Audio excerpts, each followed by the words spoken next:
अस्सलामुअलैकुम। मोहम्मद अज़हर सिद्दीक अपने programme match views के साथ हाजिर खिदमत है। ज़रा स्वेटर इसलिए पहना हुआ है, मौसम ज़रा थोड़ा सा सर्द हो गया यहाँ, और रात थोड़ा सा ध्यान नहीं रखा तो इसलिए मजबूरन स्वेटर पहनना बहुत ही ज़रूरी हो गया। दो तीन इश्यूज़ है। बुशरा बीबी के अगेंस्ट जो है वो तनसीख गैर शरई निकाह वाला केस की आज हेयरिंग थी इस्लामाबाद में। इमरान रियाज की बाजियाबी के केस के हवाले से समाअत थी आज लाहौर हाई कोर्ट में।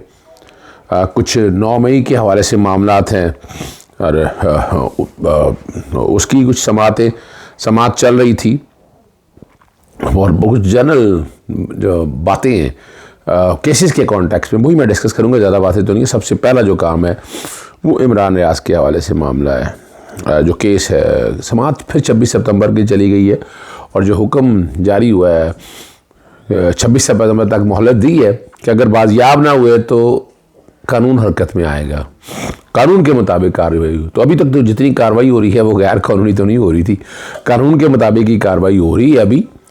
और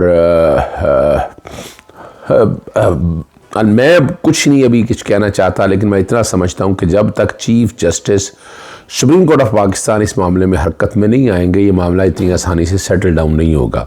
मुझे बड़ी उम्मीद थी कि चीफ जस्टिस साहब बुनियादी हकूक़ के तहफ़्फ़ुज़ के लिए कुछ ना कुछ करेंगे, लेकिन नज़र जो आ रहा है कि वो मुझे कुछ उम्मीद अच्छी नहीं है। मैंने शुरू में उम्मीद अच्छी रखी थी, लेकिन लग यही रहा है कि वो ये सारे मामले जितने भी हैं ना वो इसको सियासी रंग देंगे। क्या रंग देंगे? बुनियादी हकूक़ के मामले में मैं जो अब देख रहा हूँ वो कुछ नाउमीदी सी नज़र आ रही है। अल्लाह करे कि मेरी बात ये गलत हो, लेकिन आने वाले दिनों में आप तक पता चल जाए। कुछ तारीखी तौर पर जो बातें हैं सारी आज जो कोर्ट में हुआ और आईजी पंजाब जो हैं वो पेश हुए, दरख्वास्त की समाअत की।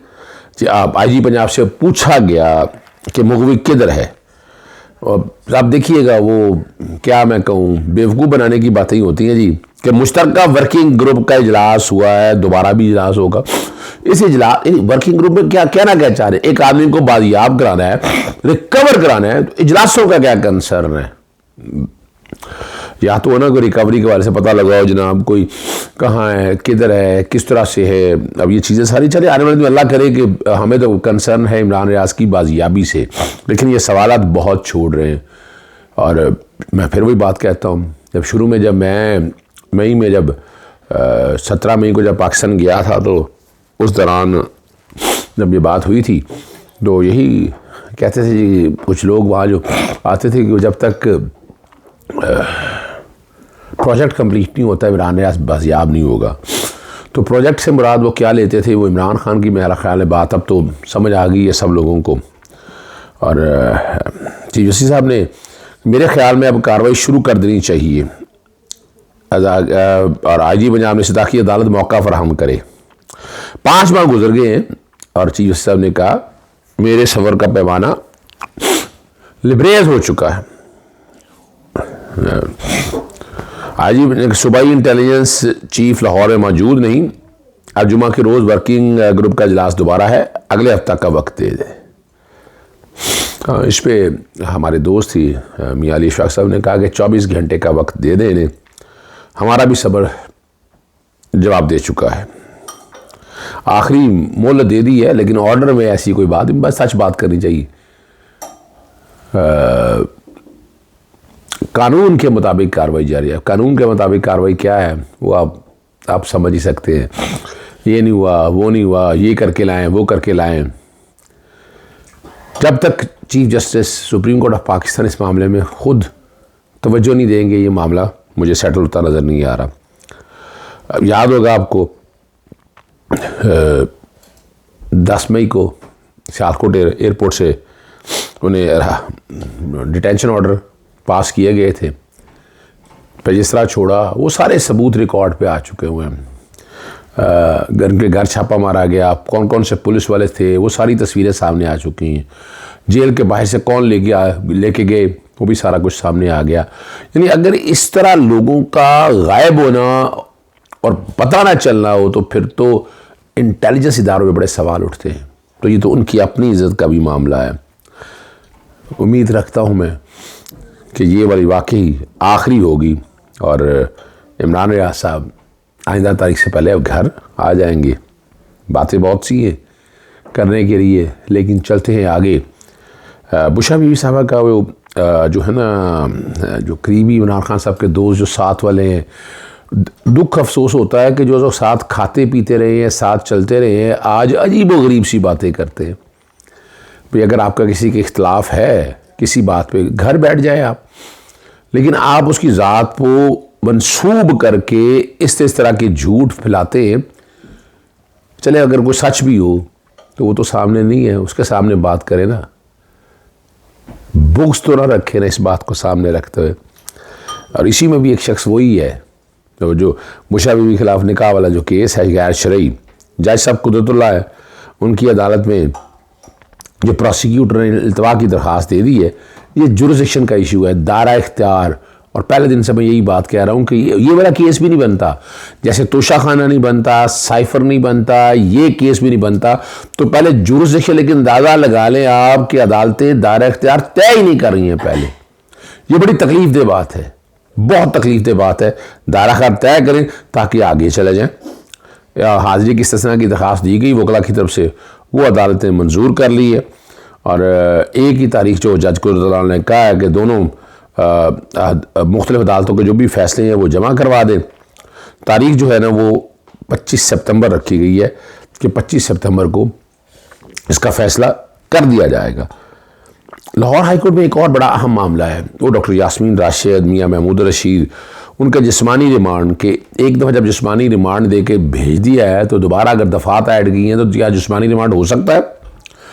एडवोकेट जनरल को मुआवनत के लिए तलब कर ली है और अदालती मुआविन भी मुकर्रर करने की हदायत कर दी। सेक्शन 21 के तहत मुलज़िम रिकॉर्ड कम अज़ कम 15 दिन का हो सकता है। प्रोसिक्यूटर जनरल दहशतगर्द की अदालतें मुलज़िमा का अपनी मर्जी का मुताबिक रिमांड दे रही हैं। अदालत कानून के मुताबिक मुलज़मान का रिमांड देने का हुक्म दे। जस्टिस वकास रऊफ ने ये बात एक और एंगल से है। देखिए वो जो रिमांड की लिमिट है ना, वो कम से कम 15 दिन होनी चाहिए, यानी एक रिमांड की लिमिट, एक टर्म की लिमिट। तो ये एक बड़ा दिलचस्प मामला है। अब देखते हैं क्या है। बाकी जो सुप्रीम कोर्ट से ऑर्डर आए हैं उसके बाद साहब अदालतों में जो केसेस की वापसी आने की है वो सिलसिला अभी देखना जा रहा है। लाहौर की एहतसाब अदालतों के बारे में जो मेरे पास डाटा आया है, वज़ीर शहबाज शरीफ, उनके बेटे हमजा शरीफ रमज़ान शुगर मिल्क दोबारा अदालत ने भिजवाया। साबिक वज़ीर ख्वाजा साद रफ़ीक और सलमान रफ़ीक पैरागॉन वाला मामला है। स्पीकर पंजाब असम्बली सब्तान खान वो वाला मामला है। साबिक vice chancellor doctor Kamran Khan और साबिक डीजी स्पोर्ट्स वगैरह, उनके ख़िलाफ़ ये कई मामले हैं वो सारा। और जो बड़ा अहम मामला है वो चीनी की कीमतों के हवाले से मामला है, जो कमी करने के हवाले से 2 रुकनी बेंच ने जो मुतलका बेंच है वहाँ तक पहुँचा दी, फाइल चीफ जस्टिस साहब को भिजवा दी है। उनको हुकूमत ख़त्म करने की जो इस्तदा है वो मुस्तरद कर दी है। जो बेंच केस सुनेगा वही नोटिस करेगा। जस्टिस शुजात अली साहब हम ऐसा काम नहीं करेंगे जो हम कर नहीं सकते हैं। और उन्होंने कहा जी फुल बेंच के पास है ये मामला और इस केस को भी फुल बेंच के सामने भिजवा दिया जाए। आगे बड़ा एक अहम मामला है, जिस तरह यहाँ बदमाशी हो रही है ना, फ़राह शहज़ादी की अगेंस्ट बड़े केसेस की बातें होती रही, वो मामले सारे छेड़े, कोर्टों में गए, लेकिन हमने देखा कि एक अजीब व गरीब सा काम चल रहा है। एंटी करप्शन से मुकदमा ख़त्म हुआ, नैब आ गया, नैब को केस न बनाया, FIA आ गया, वो केस ना आया, वो ECL में डालने पे मनी लॉन्ड्रिंग पता नहीं क्या कुछ, अब कुछ ना बन सका ना। गवाहान को अब फर्जी गवाहान बनाए गए कि आप झूठा बयान दे दें, आप वो भी ना चल सकी। तो फिर उनके नाम तो ECL में डाले थे, बच्चों के नाम जो पढ़ने के लिए जा रहे थे, वो छुट्टियों में जाना चाहते थे, 2 महीने हो गए अदालत के सामने सारा मामला रख दी है। अदालत को कानून के मुताबिक फैसला कर दे। 2 महीने से मुख्तलिफ दरख्वास्तें दे रहे हैं वहाँ तक अपना DG अपना पासपोर्ट जनरल के पास और महकमा दाखिला के पास। कमाल की बात है, वो DG पासपोर्ट वाले ऑर्डर पास करके कहते हैं कि जनाब ये होम डिपार्टमेंट कह रहे हैं, होम डिपार्टमेंट कहता है भी एंटी करप्शन के पास FIR, वो एक झूठी FIR दर्ज की है, कोई ताल्लुक नहीं है बच्चों का, लेकिन ये जुल्म और ज्यादतियां हो रही है। इस तरह फंडामेंटल राइट्स की वायलेशन जारी है। कौन पूछेगा? ये बड़े सवाल अहम है। ये क्या आप चीफ जस्टिस काजी फैसल साहब देखेंगे इन मामला को, ये भी अभी खामोशी से बैठे रहेंगे कि फंडामेंटल राइट की जो वायलेशन हो रही है होती रहे, कोई फर्क नहीं पड़ता। और ये ज्यादतियां हो रही हैं इस सारे मसले के अंदर। लाहौर हाई कोर्ट के जस्टिस रिसाल सही साहब ने वो मामला, हमारा इस पे एतराज था कि नहीं आप बैठ के खुद फैसला करें, है ही कुछ नथिंग, फिर दोबारा उन महकमों के पास क्यों भिजवाया जा रहा है? या फंडामेंटल राइट्स की वायलेशन हो रही है, बुनियादी हकूक की खिलाफ वर्जी हो रही है। और हाई कोर्ट अगर कस्टोडियन नहीं होगी फंडामेंटल, तो कौन होगा? हमारी बात तो ना मानी जनाब जज साहब ने, उन्होंने भेज दिया। अब भेज दिया वो फेडरल सेक्रेटरी के पास, फेडरल करना क्या जाना है? वो देखिए ना, जस्टिफाई करना, वो जस्टिफाई नहीं कर रहे, रीजनिंग बताएं। आप फंडामेंटल राइट भी, आप राइट टू मूव नहीं रोक सकते हैं। कानून दिया, जो तरीकाकार दिया उसके मुताबिक ना रूल्स में आता ही कोई नहीं, और बच्चों के साथ ये ज्यादती किए जाए। अगर यहाँ अदालतें काम नहीं करेंगी तो फिर अल्लाह ही हाफ़िज़ है। मैं और कुछ नहीं कहना चाहता। इसकी इंट्रा कोर्ट अपील फाइल की जा रही है। इजाज़त चाहता हूँ। अस्सलाम वालेकुम, अल्लाह हाफ़िज़, पाकिस्तान जिंदाबाद।